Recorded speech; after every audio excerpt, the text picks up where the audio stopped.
나는 조금 다른 의미로 귀신이 꼭 있었으면 좋겠다고 생각하는 사람이다.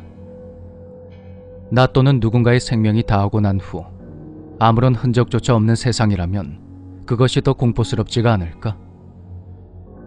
어떤 형태라도 괜찮으니까 무언가로도 남을 수가 있다면 그것 또한 사람의 행복일지도 모른다.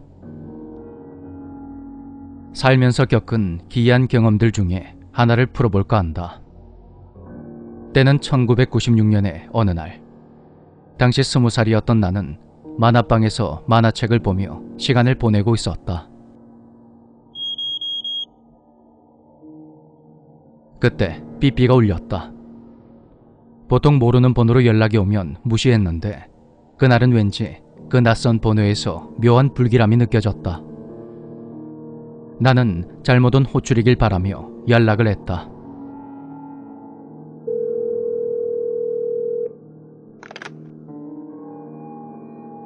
강재야, 내다. 모르는 번호로 와서 뭔가 했지? 수혁이 형. 형 오랜만이에요. 어쩐 일이세요? 여기 을지병원인데 신혁이 곧 내려간다 하니까 인사하러 왔음 싶은데. 예? 네, 알겠어요. 금방 갈게요. 그런 정확한 의미를 알 수 없었던 형의 말에 난 덤덤하게 대답했다. 왠지 그래야만 할 것 같았고 더 이상 자세한 사실을 확인하는 것이 두려워졌다. 난 서둘러 택시를 잡아타고 병원으로 향했다. 나도 모르게 흐르는 눈물을 닦으며 난 형이 했던 말의 의미를 생각해 보았다. 을지병원인데 신혁이 형이 내려가니까 인사를 하러 와라고?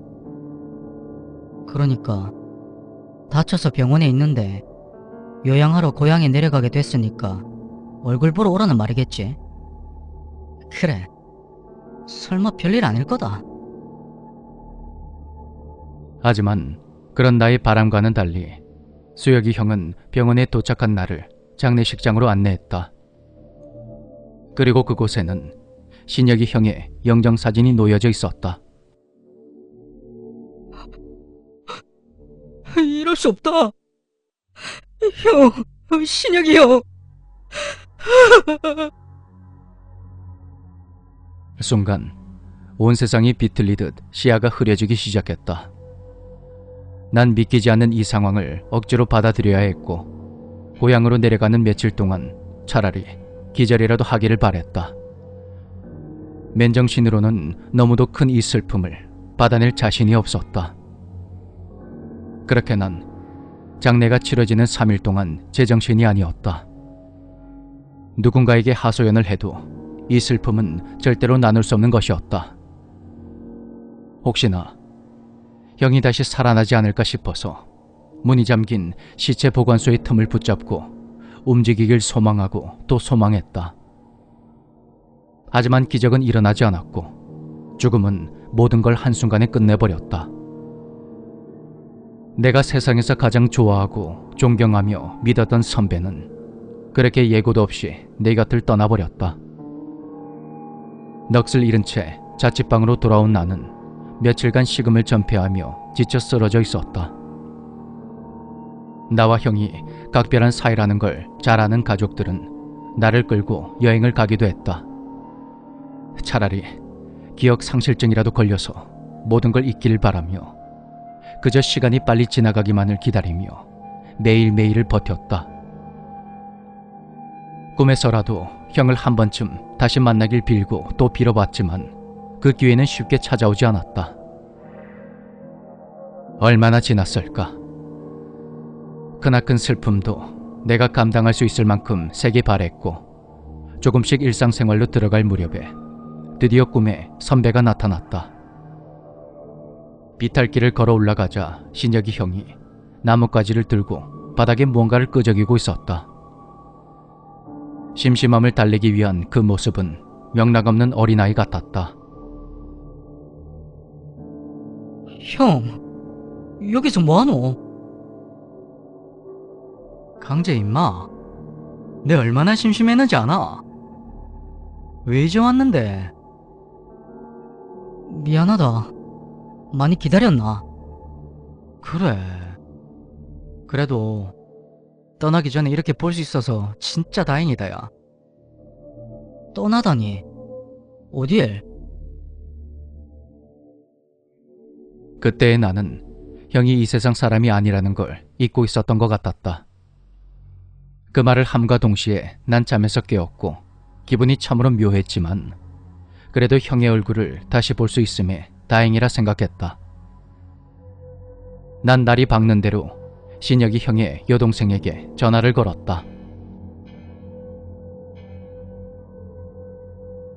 수진아.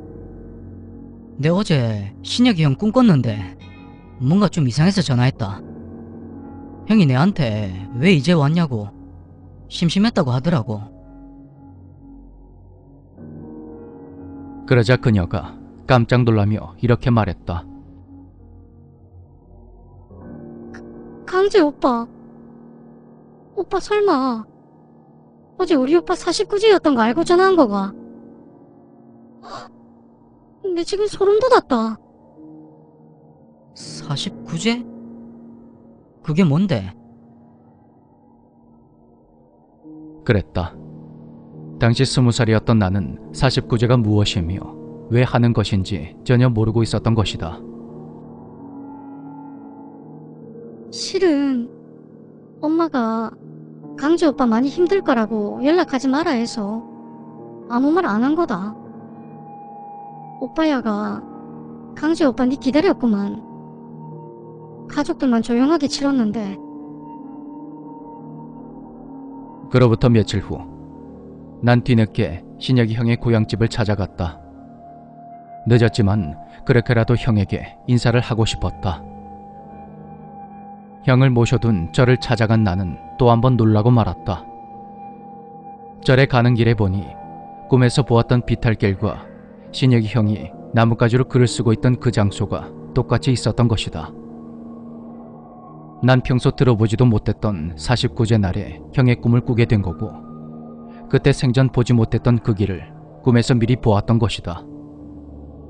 살면서 아주 가끔 겪었던 기이한 일들은 지금 다시 생각해봐도 상식적으로 또 과학적으로도 전혀 이해가 되지 않는다.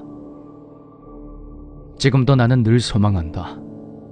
죽음이 끝이 아니기를, 어떤 미지의 세계가 반드시 있기를, 그리고 그곳에서 다시는 볼 수 없는 소중한 사람들이 살아가고 있기를 말이다.